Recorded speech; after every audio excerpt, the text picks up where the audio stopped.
Yo la famille, c'est BR10, on se retrouve pour une toute nouvelle vidéo, le mercato parfait de Ligue 1. Qu'est-ce que ça veut dire? Ça veut dire que je vais choisir une recrue par club de Ligue 1 cette saison. On va le faire dans l'ordre du classement, donc on va commencer par les promus Le Havre et Metz, et puis après on remontera le classement petit à petit jusqu'à arriver au Paris Saint-Germain. Si vous kiffez le concept et si vous passez un bon moment devant la vidéo, les amis, n'hésitez pas à liker, à commenter et à vous abonner. On est en route vers les 10 000 abonnés, merci beaucoup. Je pensais pas qu'un jour j'aurais 10 000 abonnés sur YouTube les gars, donc je vous en remercie énormément. Et pour ceux que ça intéresse, si vous voulez me suivre sur les réseaux sociaux, les liens sont dans la description, et je vous souhaite à tous un très bon visionnage.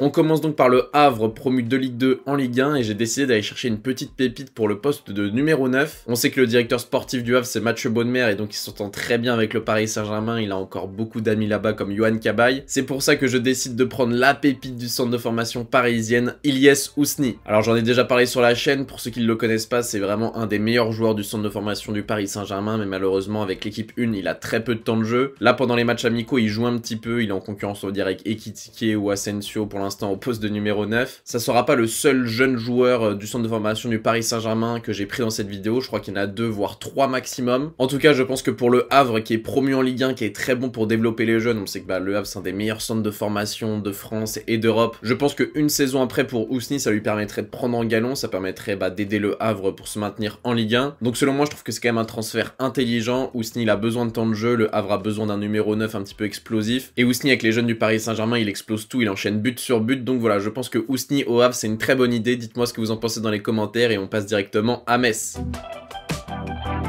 Concernant Metz, je me suis renseigné un petit peu sur Twitter et apparemment il leur faudrait plutôt un offensif créateur ou un ailier créateur, donc j'ai décidé de me pencher sur Youssouf Yazidji. J'imagine que vous le connaissez, il appartient donc au LOSC et il y avait le FC Nantes qui s'était renseigné dessus il y a quelques semaines, donc c'est pour ça que j'ai eu l'idée de ce nom, mais apparemment avec Nantes ça s'est un petit peu refroidi puisque comme d'habitude le président Valdemar Kita ne veut pas trop mettre la main à la poche. Et donc pour moi Youssouf Yazidji c'est une excellente idée pour Metz puisque c'est un joueur qui a besoin de se relancer. Cette saison en Super League avec Trabzonspor il a vraiment fait pas une belle saison on va dire, seulement 13 matchs de championnat pour 3 buts et une petite passe décisive, c'est vraiment pas fameux. Il a aussi joué l'Europa League et la Conference League où il a marqué 0 but et fait 0 passe décisive, donc c'est vraiment un joueur à relancer. Pourtant on sait que c'est un joueur qui a été extrêmement talentueux du côté du LOSC, moi je l'ai déjà vu mettre des triplés en Ligue 1, il m'avait vraiment impressionné. C'est un joueur donc qui peut jouer numéro 10, qui peut jouer ailier droit et qui peut jouer numéro 9, c'est un gaucher, c'est vraiment un joueur beau à voir, c'est un joueur qui va te ramener du monde au stade. Et donc pour Metz je pense que c'est intéressant, ils viennent de monter en Ligue 1, s'ils arrivent déjà à faire un bon coup avec Youssouf Yazidji en prêt avec une option d'achat peut-être ou quoi que ce soit, ou en prêt sans option d'achat si le joueur n'est pas intéressé. Je pense que ça serait une très belle opportunité pour le club de Metz, mais aussi pour le joueur, parce que on sait qu'il y a l'Euro qui arrive à la fin de l'année, donc si t'es titulaire potentiellement dans un club de Ligue 1, ça peut te permettre quand même d'avoir une place pour l'Euro, mais bon, peut-être que lui va être intéressé plus pour rejoindre la Super League turque, pour avoir plus de visibilité aux yeux de la Turquie, je ne sais pas. En tout cas, je trouve que Youssouf Yazidji à Metz, ça collerait bien.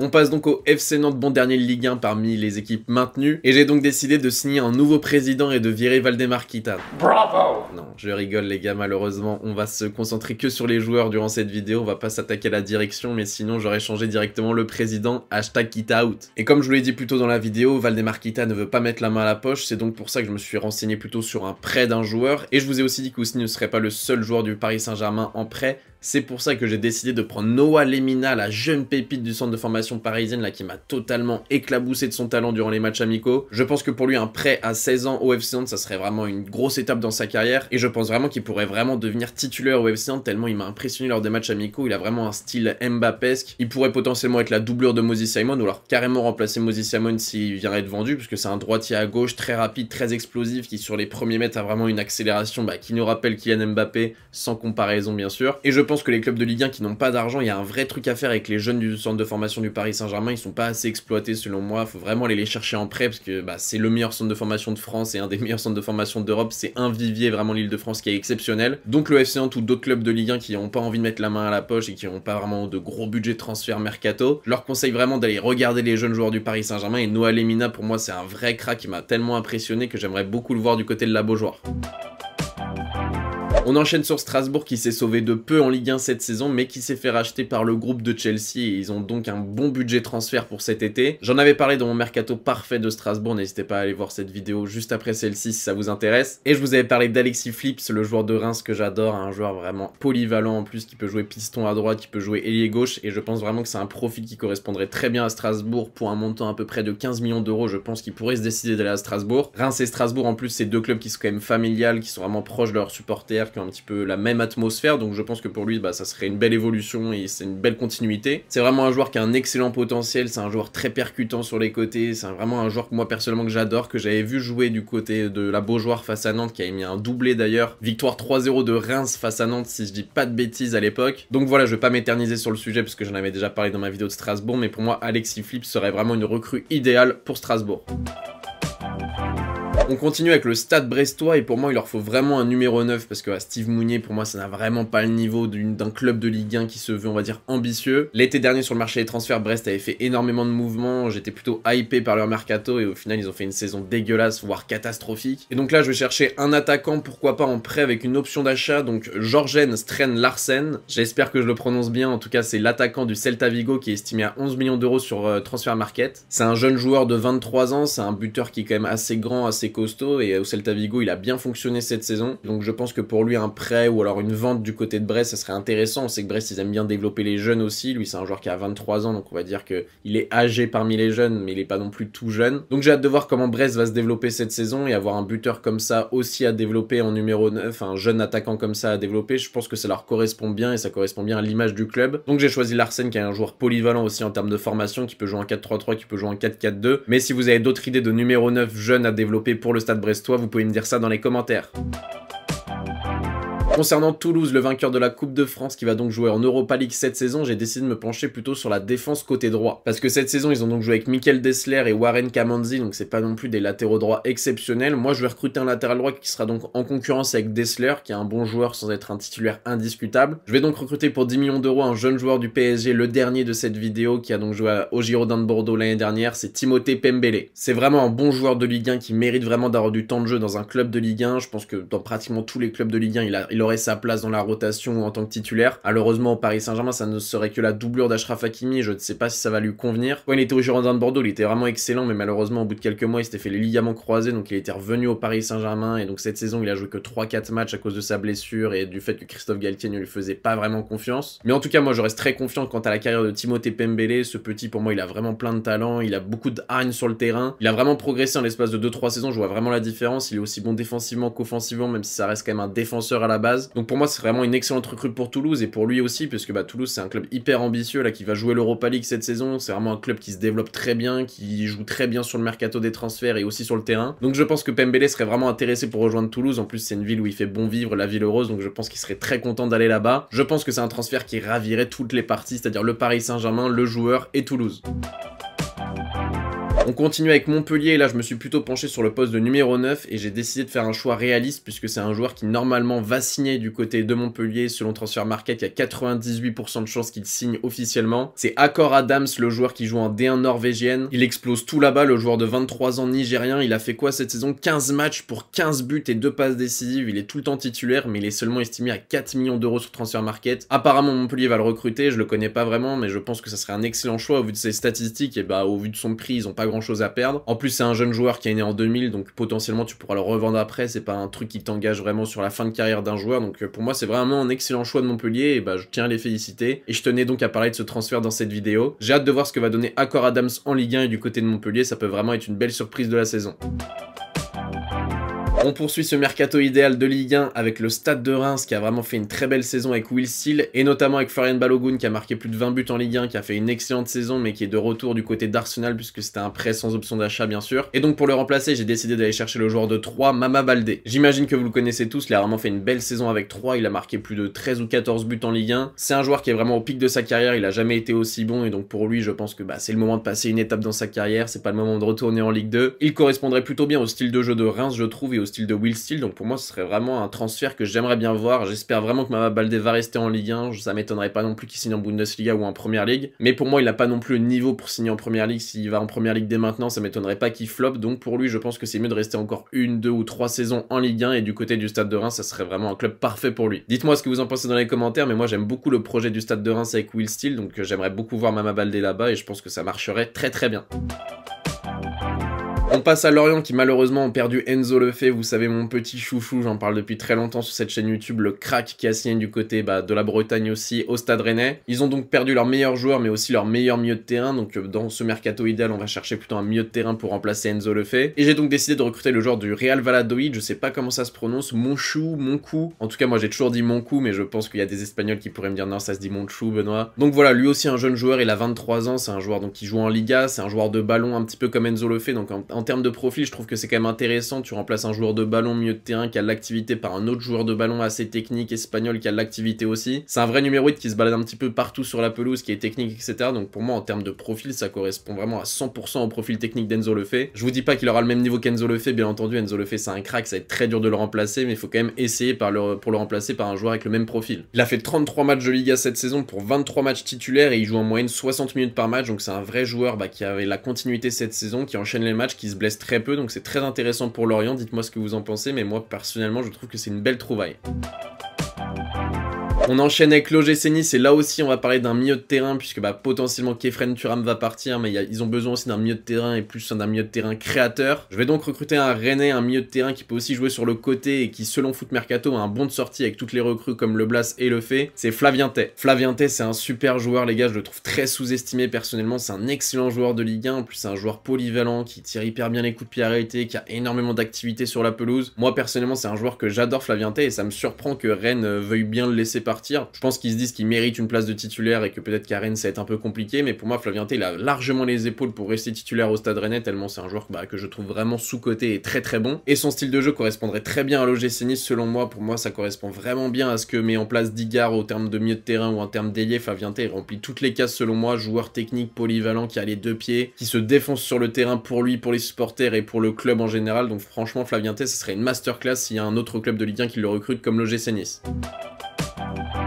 On continue avec Clermont Foot qui ont fait une super belle saison à défaut d'avoir une super belle ville. Excusez-moi mes amis clermontois. Et cet été va sûrement y avoir le départ d'Aïdou Sédou, sûrement du côté du RC Lens. D'ailleurs peut-être que c'est déjà officiel au moment où vous regardez cette vidéo. Je me suis donc penché sur un défenseur central à recruter. J'ai pas mal galéré parce que Clermont on sait qu'ils ont pas beaucoup de budget etc. Donc j'ai trouvé un défenseur central qui lui aussi joue en Espagne mais qui a vraiment un petit salaire par rapport à ce qu'il apporte à son équipe. C'est Leandro Cabrera qui joue donc à l'Espagnol Barcelone, qui est uruguayen, qui a 32 ans. Il a joué 32 matchs de Liga cette saison, il a même fait une petite passe décisive. C'est un joueur qui est très bon sur les coups de pied arrêtés mais qui est aussi très bon défensivement et qui a une vraie qualité de leadership. Alors je sais pas du tout s'il serait intéressé pour venir en Ligue 1 ou à Clermont, mais en tout cas pour moi, au vu de son prix, au vu de son salaire, pourquoi pas que Clermont essaye d'aller le recruter. Je trouve que c'est quand même une bonne idée. Mais si vous avez d'autres idées de défenseurs centraux à aller chercher pour Clermont, n'hésitez pas à me dire ça dans les commentaires. Moi j'ai vraiment galéré à trouver un truc rentable, rapport qualité-prix. Je trouve que Cabrera ça serait vraiment une très bonne idée et une très bonne recrue pour Clermont.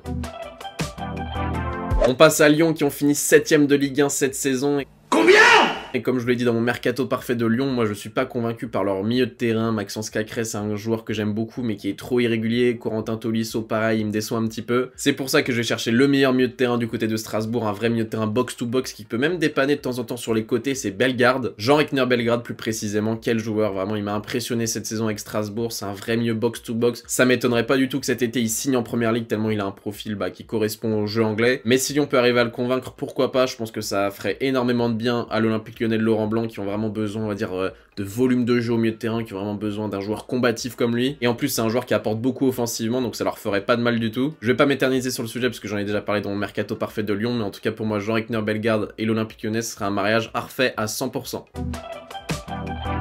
On enchaîne sur l'AS Monaco les amis qui tout comme Lyon ont raté leur saison, qui ont terminé 6ème et donc sans Coupe d'Europe la saison prochaine. Mais ils ont quand même des arguments, que ce soit le cadre de vie, les arguments financiers puisque c'est un paradis fiscal et en termes d'ambition aussi puisque l'AS Monaco c'est quand même un club qui se veut ambitieux, qui se veut jouer la Coupe d'Europe chaque année. Et selon moi Wissam Ben Yedder va quitter le club je pense cet été puisqu'il correspond pas du tout au style de jeu de Hutter, le nouveau coach allemand de l'AS Monaco qui veut des profils on va dire plus dans la profondeur en attaque. Ils ont déjà Brelem Bolo mais je le vois plus comme un remplaçant ou comme un super sub et donc c'est pour ça que je cherche un numéro 9 titulaire, un vrai patron devant, ça sera Florian Balogun d'Arsenal. Je vous en ai parlé plus tôt dans la vidéo, mais il a fait une saison de fou à plus de 20 buts et donc il a vraiment porté le Stade de Reims cette saison et donc pour moi il mérite vraiment de passer une étape dans sa carrière. Peut-être qu'Arsenal il va pas avoir beaucoup de temps de jeu donc peut-être qu'il va être prêté en première ligue, mais en tout cas s'il rejoint l'AS Monaco, que ça soit pour une vente on va dire à 40-50 millions d'euros ou en prêt, ça peut être très intéressant pour lui. En tout cas s'il signe à l'AS Monaco cet été, il faudra faire attention au Monégasque la saison prochaine parce que c'est un vrai buteur, un vrai serial buteur qui rigole pas du tout devant le but et en plus qui apporte vraiment beaucoup de choses sur le terrain par ses déplacements et ses appels. Je sais pas ce que vous en pensez, mais pour moi l'AS Monaco doit vraiment se pencher sur Balogun, même s'il faut mettre 50 millions d'euros, il faut le faire.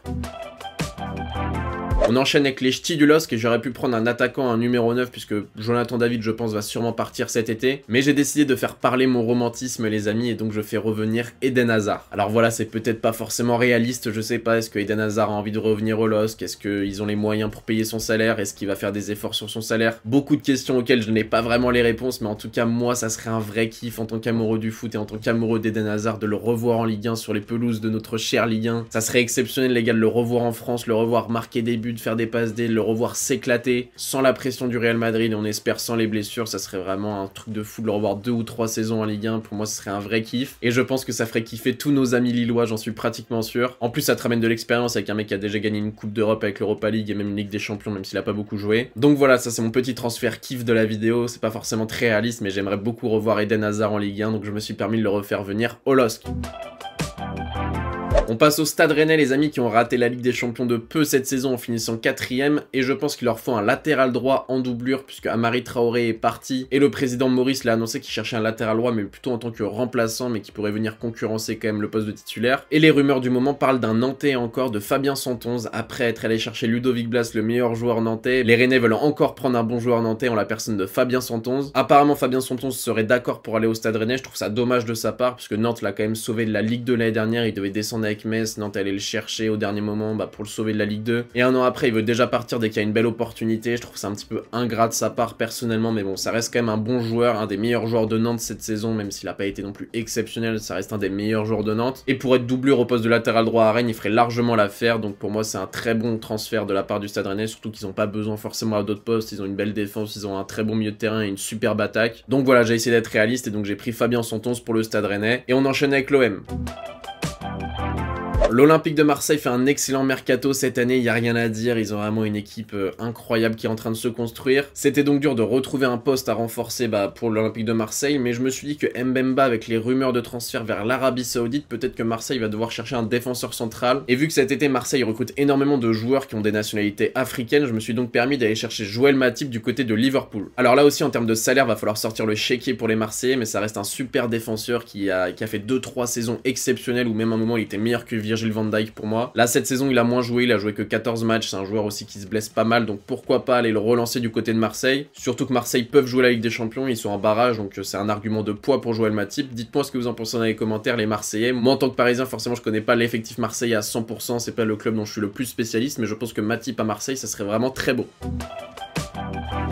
On continue avec le dauphin de Ligue 1, le RC Lens, qui a vraiment fait une saison magnifique. Ça fait 2 saisons qui sont tout simplement exceptionnelles et que je vous en parle sur ma chaîne YouTube et qui me font vraiment kiffer. Mais là, le mercato des Lensois est un petit peu bizarre en termes de vente. Ils ont vendu Openda, ils ont vendu Seko Fofana. Ça me fait un petit peu peur pour la Ligue des Champions. Pour la Ligue 1, je m'inquiète pas trop, mais pour la LDC, ça fait un peu flipper. Et pour cette vidéo, j'ai donc cherché un remplaçant à Luis Openda au poste de numéro 9. J'ai pensé à Habib Diallo de Strasbourg, qui mérite quand même de passer dans un meilleur club, mais malheureusement, on sait que c'est pas trop la politique du club du RC Lens d'aller débourser 20 ou 30 millions sur un joueur. Eux ils préfèrent aller chercher plutôt des joueurs à bas coût et les développer et les revendre plus tard. Et apparemment c'est quasiment fait, Lévi Garcia, le numéro 9, va remplacer Openda au poste de numéro 9 au RC Lens. C'est un joueur qui joue du côté de Athènes cette saison, donc je le connais pas du tout, je vais pas vous mentir les amis, je vois juste qu'il a fait 31 matchs de championnat cette saison pour 14 buts et 5 passes décisives, et que c'est un joueur qui fait 1m75, 72 kg, qui est très rapide, un peu le même profil que Openda, qui adore prendre la profondeur mais qui est aussi bon la balle dans les pieds. Et vu que je fais extrêmement confiance à la cellule recrutement et on va dire transfert mercato du RC Lens, c'est vraiment un des meilleurs clubs en termes de recrutement en Ligue 1, je leur fais confiance. Lévi Garcia, joueur de 25 ans, j'ai hâte de voir ce qu'il va donner du côté du RC Lens, donc j'avais envie d'en parler dans cette vidéo. Et même dans sa dégaine quand il court, etc., je trouve qu'il y a un air avec Openda, je trouve que c'est vraiment le remplaçant parfait pour Openda. J'ai hâte de voir ça en tout cas, je le connais pas plus que ça, donc je vais pas m'éterniser sur le sujet, et on passe directement au champion de Ligue 1, le Paris Saint-Germain. Je vous en parle très souvent les amis du PSG, forcément c'est mon club de cœur, donc je vous en parle très souvent sur la chaîne YouTube, et je vous ai dit plus d'une fois que pour moi la recrue parfaite c'était Bernardo Silva, mais c'est pas le joueur que j'ai choisi dans cette vidéo. Pourquoi? Parce qu'on va sûrement faire Ousmane Dembélé au moment où je tourne la vidéo, c'est pas encore officiel, Dembélé n'est pas encore joueur parisien, et j'aurais du mal à croire que dans le même mercato on fasse Dembélé et Bernardo Silva, donc j'ai choisi ni l'un ni l'autre pour cette vidéo. J'ai choisi un milieu de terrain dont je vous ai déjà parlé aussi sur la chaîne YouTube, c'est Nicolo Barella. Alors pourquoi c'est la recrue parfaite pour le Paris Saint-Germain? Tout simplement parce qu'on a besoin d'un vrai milieu de terrain, d'un leader au milieu, en dehors de Verratti Verratti et de Zahir Emery qui est un jeune joueur mais qui est déjà excellent, on n'a pas vraiment de milieu de terrain qui sont vraiment très très bons, on n'a pas vraiment de leader, et en plus Verratti va peut-être partir du côté de l'Arabie Saoudite, donc pour moi il faut un vrai milieu de terrain, un vrai leader, et en plus un milieu de terrain qui joue plutôt côté droit pour accompagner Hakimi. Vous me voyez venir, c'est pour toutes ces raisons que j'ai choisi de recruter Nicolo Barella, qui est pour moi le meilleur milieu de terrain axe droit du monde. Il a été excellent cette saison avec son équipe, tout comme son équipe, ils ont donc tous les deux été excellents, le joueur et son équipe, l'Inter Milan, ils sont allés jusqu'en finale de Ligue des Champions, ils ont vraiment fait une très belle saison. Ça va être très très dur de convaincre l'Inter et de convaincre le joueur de venir au Paris Saint-Germain, mais ça reste un mercato parfait, un mercato idéal, donc je me suis permis de choisir Nicolo Barella pour le Paris Saint-Germain. Dites-moi ce que vous en pensez dans les commentaires, mais ceux qui le connaissent pas vraiment, Nicolo Barella, je vous conseille vraiment de regarder les matchs de l'Inter, parce que c'est un putain de joueur tout simplement. La famille, j'espère que vous avez kiffé la vidéo, elle est un petit peu longue, j'espère que ça vous dérange pas, j'espère que vous avez passé quand même un très bon moment, que vous êtes posé devant cette vidéo et que vous êtes régalé. Si vous avez kiffé, bien entendu, vous likez, vous commentez, vous abonnez, c'est les 3 choses les plus importantes pour me récompenser, en plus c'est gratuit, ça permet vraiment à la chaîne de se développer. Et si vous voulez suivre mon actualité quotidienne, n'hésitez pas à venir me suivre sur les réseaux sociaux, tout est dans la description. C'était BR10 la famille, bonne matinée, bonne journée, bonne soirée, bonne nuit, je vous kiffe, peace.